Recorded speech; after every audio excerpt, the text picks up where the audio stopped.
Hello and welcome to the Turn by Turn podcast. I am flying solo this week, but we have two really great interviews to share with you guys. Our first interview is with Brandon, the creator of Faded Visions, and our second interview is with Oz. Oz and her partner Dennis are working on Terra Randoma, which is a D&D style RPG.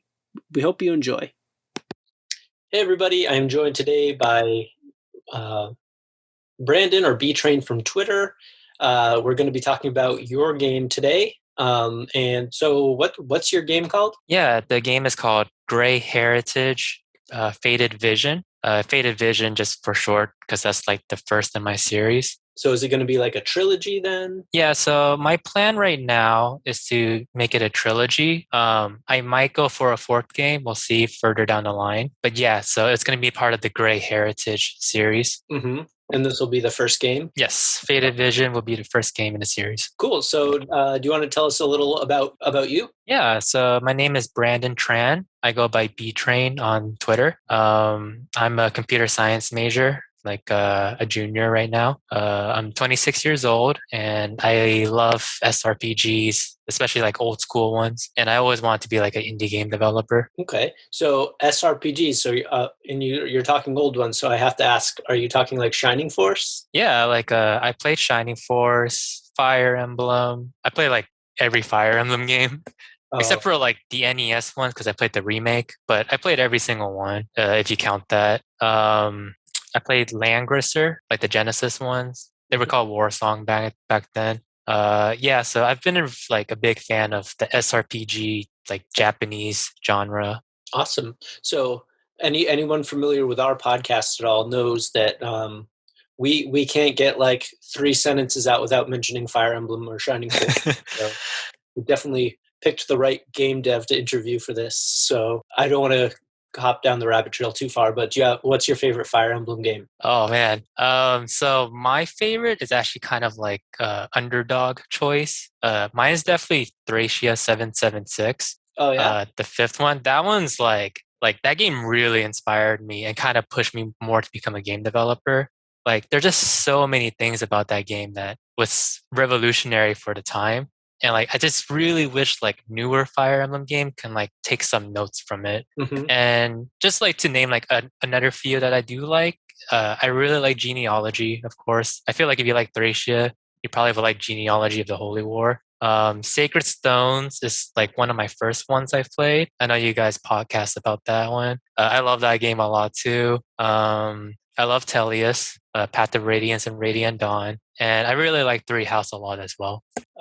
So I haven't played Thracia or Genealogy of the Holy War. Because I actually hadn't played them until like maybe even this year, actually. I hadn't started playing Fire Emblem games because in my head it was always sort of like Shining, the 1A or 1B to Shining Force. So like I wasn't sure if I'd like really enjoy them, and now I've played like 6 of them. 5 of them? I think 5 of them at this point. Which one have you played? So I've played the first Game Boy Advance one, which is like Binding Blade or Blazing Blade. I can never remember which one it is. Was it the one with Roy or Eliwood? Eliwood. Yeah, Eliwood. And so that one, I've played Sacred Stones, which we obviously did the episode on. So Go check that out if you're listening. Then I've played Path of Radiance and Radiant Dawn. I've played way too much Three Houses. Yeah, I put like a lot of hours in that too. And I've finished, and I've been playing Skyward Sword, the HD remake that just came to the Switch, and I'm just pondering what my next 3 house run is going to be. Which runs have you done so far? So I've done 2 Blue Lions runs, I've done 1 Golden Eagle run, and I've done 2 Black Eagles runs in the DLC. But I missed the Death Knight on Black Eagle, so I think that's going to be my next run, going back to be able to use him as a playable character. Oh yeah, he's actually really fun to play. And like some of like the supports that he have, it kind of like did add a lot more to the story that I really enjoyed. And I've been having fun, so it's like one of these weird things that's like, well, I'm having fun, but like the Death Knight. The Death Knight, yeah. It's like, who decided to make the Black Knight on a horse, you know? From Tellius. It's a great idea. But today we're talking Faded Visions. So is this the first game that you've developed? So I've developed like a few like game jam games. And I actually made the prequel to Faded Vision a while ago, but the progress on it was going kind of slow, and I didn't think it was like the best first game project because it was like kind of a little harder to develop. I'm not just a solo developer, so I had to like do something a little bit more, basic because I'm like an only developer. So I decided to make that like possibly like a prequel to the game. So Faded Vision is kind of more like my first commercial project that I am planning on finishing. And so Faded Visions seems like it's inspired by Fire Emblem with like the tactical map SRPG stuff. Yep, exactly. It's so like I use like an engine called SRPG Studio. I don't know if you heard of it. No, I haven't. Okay, so it's kind of like, do you know RPG Maker? Yes, I do. Okay, it's kind of like RPG Maker, but for Fire Emblem, Oh, like really? GBA Fire Emblem. Yeah, so it's really cool. And yeah, so I use SRPG Studio. It's really big in Japan, but it's not really big over here, which I'm kind of surprised about. And yeah, like it makes GBA Fire Emblem games, and like my game is kind of plays like Thracia to like Sacred Stones. Like it's kind of like around that area, and Mhm. like it really made me able to make my game faster because of that. I think that the Game Boy Advance Fire Emblems are sort of like diamonds in the rough. A lot of the other games get the credit, like Fates and Awakening and Three Houses, but I feel like the Game Boy Advance games are just so solid. Yeah, it's funny you say that because I don't want to sound like a Thracia fanboy or anything. I'm a really big fan of the game though, but like a lot of the things in the GBA games was from Thracia, and like Thracia did more stuff as well. So like the GBA games kind of feels like a bit of a watered down gameplay version of Thracia because it had stuff like rescuing, it had like the shops, it had like supports, like standing next to each other supports, gameplay wise, things like that. And like convoys and stuff like that. They didn't really have that in genealogy. Yeah, like that's why like when the future games took credit from the GBA Fire Emblem games, like the Diamond and the Rough, like it really does trace back to Thracia, Yeah. Which console is Thracia for? Super Nintendo. It's a really late Super Nintendo game. Like it came out like around the mid to late N64 life because it was in like production hell for a while. So like, but when you play it, it was like one of the last Super Nintendo game. It's very like high quality for that console. Yeah, it's Yeah. definitely on my list to try out. But for your game, do you tell me a little about it? So, what's sort of the premise of it? Yeah, so you follow Leon Beaumont. Leon is like an exiled prince, and his country was like going through a war like 10 years ago, right? And like he was about like 10 years old, and like an empire from another side basically took over the place. And like I don't know if you played like Mart's game or anything, but like the enemies are kind of like Wyvern Riders, so they're kind of like the Macedons. If any of you guys like play like the Mart's game or anything. So yeah, they took over the place, and Leon kind of becomes an exiled prince for like 10 years. And then you come back as like part of a rebellion because you want to reclaim your rightful birthright, right? Like you're the prince. And like, yeah, it's very like character heavy because he knows the current king. Leon really cares about people as well. Like he wants to get rid of the monarchy system because after he became an exiled prince, he spent his time as a like a commoner. So he really learns how to like empathize with people that aren't of noble blood. So like it's a very like classic SRPG setup. I'd say it's kind of similar to like Marth's story because like Marth was like a prince, but then he ran away to another kingdom and he kind of like grew up like in a normal setting. And then he eventually comes back to try to reclaim his castle and like become like, lord of his castle again. So like it's a very similar plot premise due to that. So, is it a human world? Are there sort of like beast men sort of characters? Yeah, so right now it's just humans. Mhm. Um, but in other countries, there's like a lot more like magic and stuff going on. And I really want to have like future sequels take place in those worlds or like those countries. But for now, this world is very just human centric. Well, it seems like you have there's going to be a lot of story if you have multiple games sort of planned with the same group of characters. Yeah, I've always been like a really big fan of stories, and like I was so excited to be able to work on this game. I do feel like some of like the Fire Emblem games, like I love their story, but like they are kind of like sometimes held back by like the Nintendo licensing, you know, like I really wanted to make like a more like mature, like political war story, which is like kind of similar to like Final Fantasy Tactics, if anybody have played that. So obviously, Fire Emblem's an influence. Are there other games that inspired this? That's a good segue since I just talk about Final Fantasy Tactics.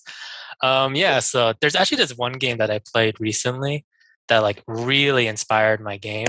And before the game was called Faded Vision, it was called Project Hex, which is funny because my game is a square grid. But I called it that because I played Project Triangle Strategy, like the demo. Have you heard about that game? I haven't.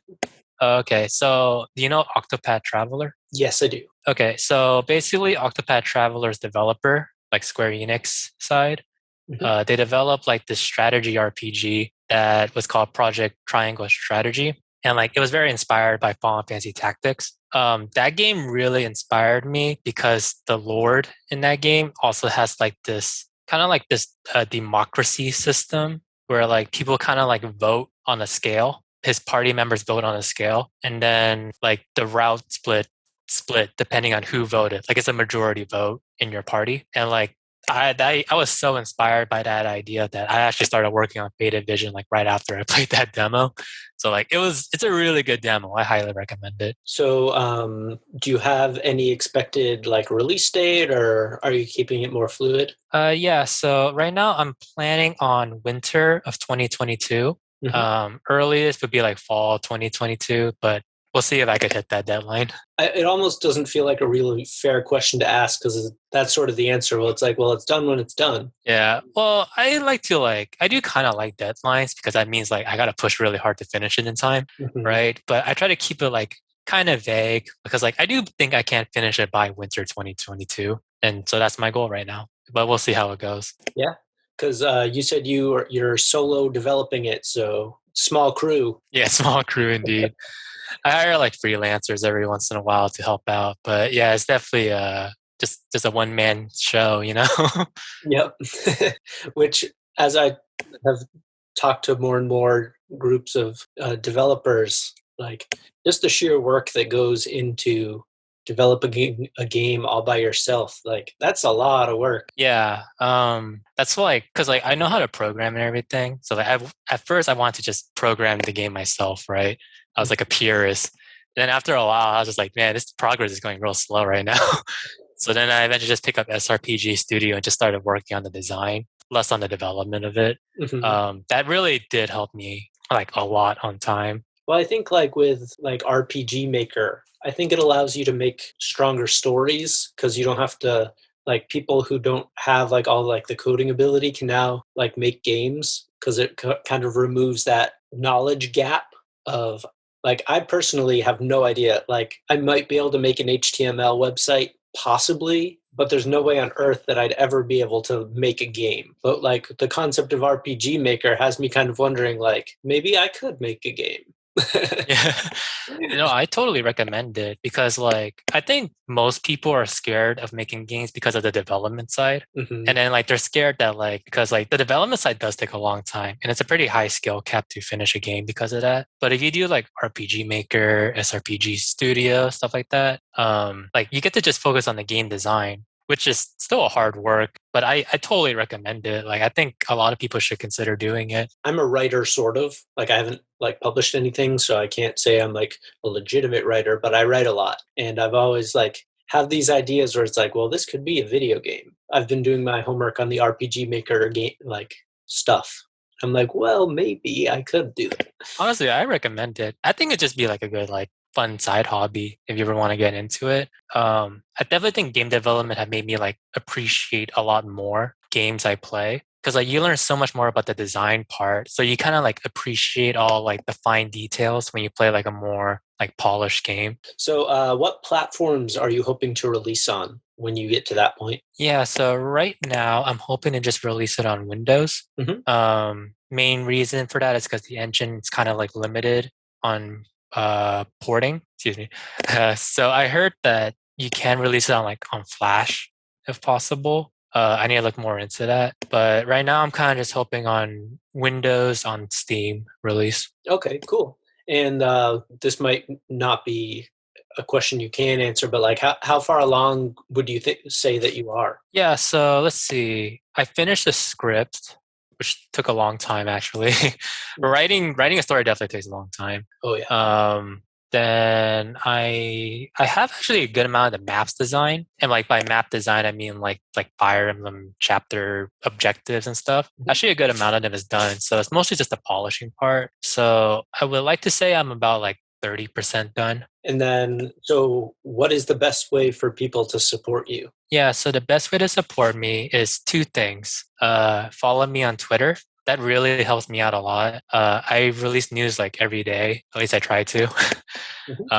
Yeah, that's the best way to get in contact with me as well. The second is wishlist. Wishlisting a game on Steam is kind of like pressing a like button on YouTube. The Steam algorithm really likes wishlist, so I would really appreciate like as much wishlist as I can. Even if you just kind of want to keep up with the news, that would like help me out a lot as a developer. Okay, cool. We'll definitely be doing that. Any like final thoughts or? Okay, so some of my final thoughts are that I'm a big like classic Fire Emblem like SRPG fan, so if anybody is interested in like classic SRPG style game that's like very like story centric and character centric, I do recommend checking out the game. It would really help me out a lot if you follow me on Twitter. And what's your Twitter handle? Yeah, it's at BTrain Studio. We'll toss all your social stuff into the description of the episode so people can click right on it and get to it easy. Awesome. Thank you. You're welcome. Thank you so much for coming on. Thank you for having me. No problem. Happy to do it. And maybe once the game's finally out, we'll have to get you back on for another episode where we've played it and then can talk about it. Yeah, I would love to do that. All right. Thank you, everybody, for tuning in, and you'll hear from us next week. Bye. See ya.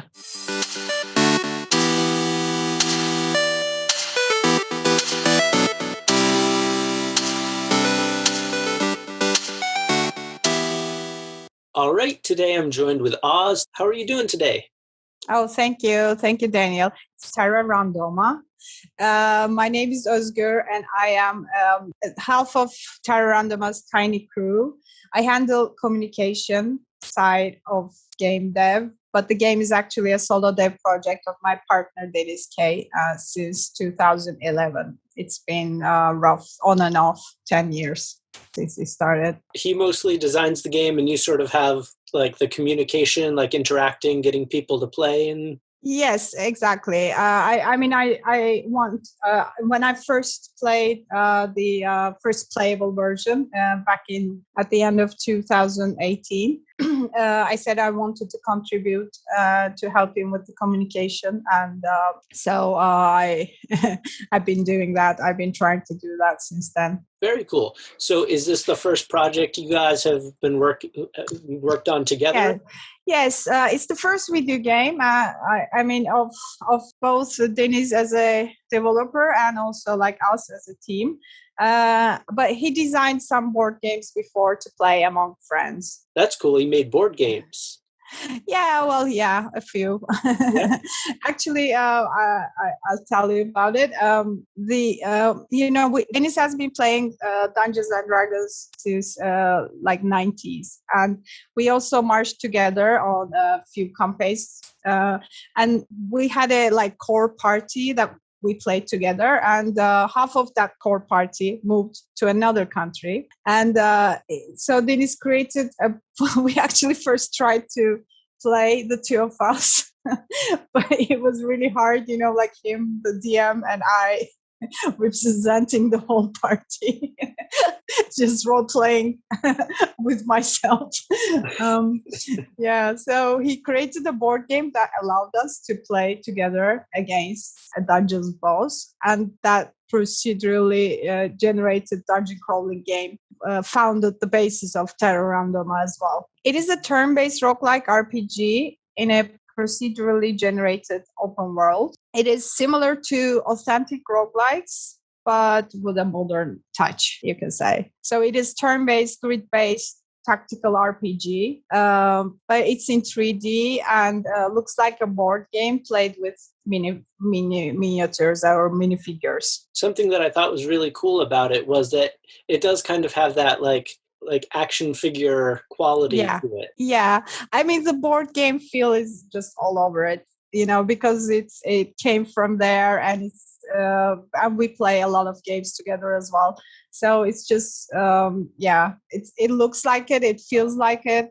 And it's just like when you open a box and you just, you don't know what's going to happen.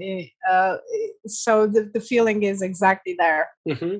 So a lot of people that I've talked to so far, they're inspired by other video games, but it almost seems like your guys' game is more inspired by like traditional Dungeons and Dragons, which is like really cool. Well, yes, but it's like you could say it's more like a board game version of it. So it's not strictly D&D either. But yeah, I mean, also like we were inspired by turn-based RPGs of the 2000s, and classical roguelikes and strategy games have all influenced. We can also count like Sid Meier's Pirates and Morrowind or Oblivion on the open world aspect. So it's not just board games, but a variety of. That's like a lot of like really interesting like source material to sort of craft your own idea from. And it's been percolating for a long time if you started in 2011. Yes, exactly. So it must be exciting to finally have people checking it out since you've all been working so hard. Absolutely. Even like it was 2018 when I first played it, and I knew about the project the whole time, but I never got to play it. I was like just looking above the shoulder, sort of, and he would just tell me about it, but I never played it. So once I played it, I was like, oh my God, this is a game. I mean, you can just, it's happened. But even after that, it took another 2 years to get ready for early access. So did like the early access just started fairly recently, right? Yeah, it was in December 2020. So like 9 months ago. Yeah. Have you been happy with the rollout of people trying it? Absolutely. I mean, it's been like we were really like anxious about it, and we knew that people were very supportive in the turn-based community before like we put it out in early access, but we didn't know what was going to happen after the Steam is not Twitter, it's a whole different platform. But yeah, I mean, like people have been very supportive, and we really love our community, and they share thoughts, and their talk on the forums, and Dennis is very active on Steam forums, like communicating thoughts and ideas. During these 9 months, we made like 10 regular updates and one major update. I mean, of course, we have ideas about where the game should evolve towards, but early access is giving us a great platform to involve the community. So yeah, it's great. So what like platforms are you going to be looking to release to when you get to that point? Do you have certain ones that would be it will be Steam for now, and we will consider releasing the game on consoles after that. Because all the reaction I've heard, I try to do my homework and like make sure I know a lot about the games before I talk to you guys, so I don't feel foolish. It seems like there's a lot of really good positivity that comes your way, and you send. Yeah, absolutely. Out. So yes, absolutely. Yes, it's like I said. I mean, it's beyond our expectations. Like we had a lot of positive feedback, like you said. It's partly because we've tried to build that communication with the people, partly because we almost feel like people have been expecting something like this to come out. A roguelike dungeon crawler that is not just a dungeon crawler, but wilderness crawler as well. Because Dennis was also inspired by hex crawler games, a game of 1980s. When you just move on a hex map and then roll a number, and then you read the encounter and something happens. So there's an overworld which your character not only travels through, but also can explore and has to deal with. Each step you take on the overworld is a chance of encounter. So I think it's people think that it's a fresh touch to this genre. Mm-hmm. It looks a lot. This isn't meant in a negative way, of course. It looks a lot different than a lot of the other games that I see promoted. Like a lot of the games look a lot like the Chrono Trigger games, which isn't an insult by any means. But yours really stands out as like a very unique to the genre looking game. Yes, thank you. So did Dennis do all the art design as well? Yes, he's done all art, including even like the icons, the user interface, and he's done everything. It's like none of it is outsourced except textures. Yeah, we outsourced music and sounds. Of course, that's something we cannot do in house. But apart from that, he's done everything. Programming, design, graphic design, 3D modeling, everything. What these interviews are teaching me is that there are massively impressive people in the world. Thank you. Both of you guys, I think, are doing thank you. That's really nice. So what is the best way for people to support you guys? Well, to play it, of course, to talk about it, on social media, and just let us know what they think. And in the description of the episode will be all the different ways they can find you guys, like your website and your Twitter handle. And, yes, we have a website. And like I said, we update our Steam page very regularly. We release a patch like every month or more frequently. And we are, like, as you know, very active on Twitter as well. My DM is always open. All right. Well, any last minute thoughts before we wrap up? Oh, no, thank you. It's been really nice talking to you, Daniel. And this is my first podcast. And so awesome. Thank you for bearing with me. No, thank you for letting us be the first podcast that you Thank you. Thank you. It's really nice of you. Plenty more in the future. Hopefully. All right. Well, thank you so much. But we'll mention that this was the first one. Our flag. Okay. All right. Well, thank you so much for coming on. Okay. And thank you for your time. No problem. Okay. See you around. Bye. Bye. Thank you so much for listening to our interview. If you like what you're hearing, please go give us a nice 5-star rating and a subscription on Apple Podcasts. We want to keep the conversation going, so please reach out to us on Twitter @TheTurnByTurnPod or on Instagram @TheTurnByTurnPodcast. We are available wherever podcasts are sold. Thank you so much, and we'll talk to you next week. Bye!